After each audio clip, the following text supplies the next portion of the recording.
In this video, I'm going to discuss the BTO that is located in Bedok, in particular in the Bayshore estate. There are actually two projects in Bedok in the upcoming October launch, so I will refer this project as Bayshore 1. So Bayshore 1 will have around 860 units of two-room flexi and four-room flat, and the location is very appealing because it is only about 160 meters away to Bayshore MRT station, but it is also only about 750 meters to Bedok South MRT station.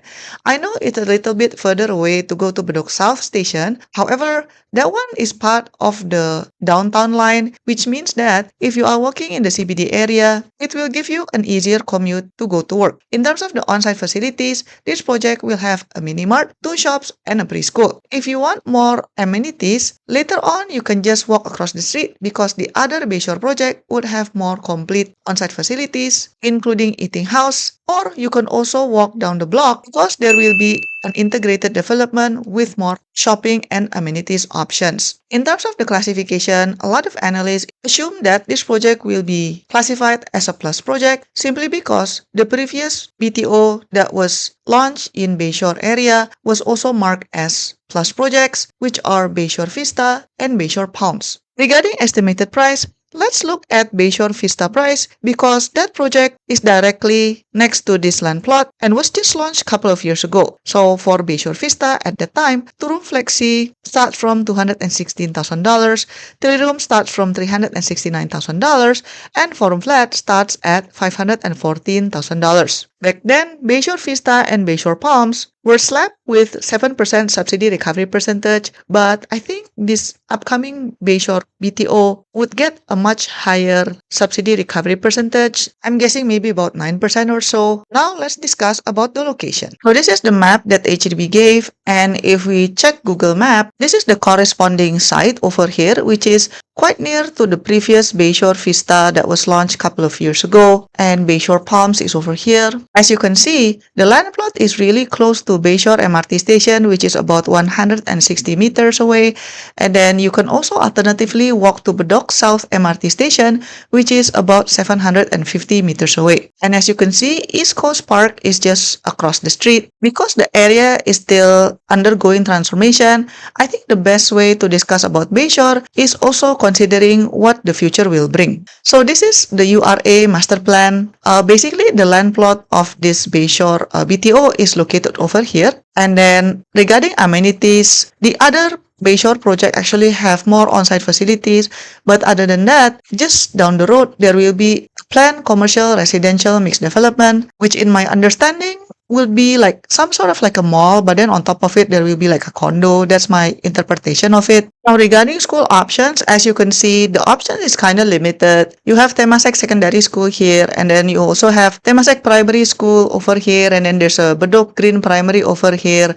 So the options are there, but indeed, it's kind of limited. According to my research, the government is planning to open a new school in the Bayshore estate, but until now, we don't know the details yet. So we just have to wait for further confirmation, whether it's primary school, secondary school, or what. But as of now, the school options are kind of limited. In order to give a more holistic review of the place, I think we also need to discuss the Long Island project at East Coast Park. So Long Island is a land reclamation project to protect Singapore's East Coast from flooding and sea level rise. The size is approximately twice the size of Marina Bay, so it's going to be massive, and around 20 kilometers of coastal and reservoir parks could be added to the existing East Coast Park. But that also means that the HDBs located in Bayshore Estate might not be able to have the unblocked ocean view anymore in the future. Why? Because the Long Island will also host high-rise residential buildings, both HDBs and also condos. Now, certain blocks at top floors might still be able to see waterfront, but it's no longer the ocean, but rather the new freshwater reservoir that will be built between East Coast Park and this upcoming Long Island Coastal Defense. So it wouldn't be the same. Another thing to watch out is according to the timeline for Long Island, this is going to be like several decades project, it's really a massive one. So for example, the technical and environmental studies goes until 2029, and then the seabed preparation works is going to be done 2026 onwards, and then reclamation and soil settling is 2030 onwards. Building infrastructure is going to be in 2040s, 2050s, and the housing and commercial build will only be done at least 2050 and beyond. So it's going to be several decades long. But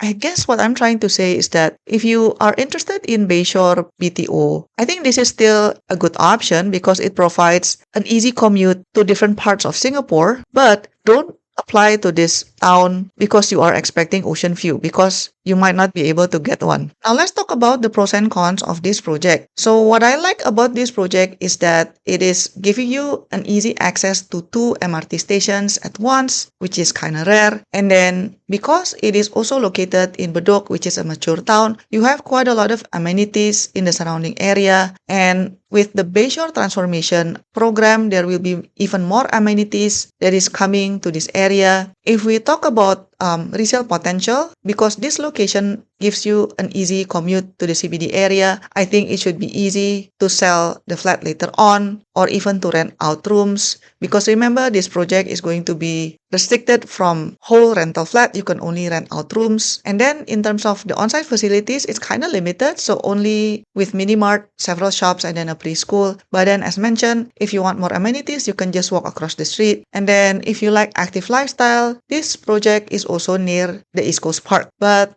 on the other hand, well, if let's say you are lucky enough to secure a certain block at top floors and in the beginning you see an ocean view, the downside is that that sea view will eventually be blocked by something else because of the Long Island project. If you're lucky, you might be able to see the freshwater reservoir instead, but that is something that you need to be mentally prepared if you apply for this project. And then regarding the construction noise and dust, because the area is still under development, do expect that you will need to be patient at least for a while or even a long while if you consider the Long Island project will take several decades to be fully completed. And then regarding the schooling options, we need to wait and see what type of schooling the government will bring to the Bayshore estate. But as it stands right now, there are limited schooling options that is within 2-kilometer radius. Of course, there are more options if you are willing to travel. Another downside is that the entry price of this project is on the higher side compared to other projects in the October BTO launch. Another downside is obviously the very strict restrictions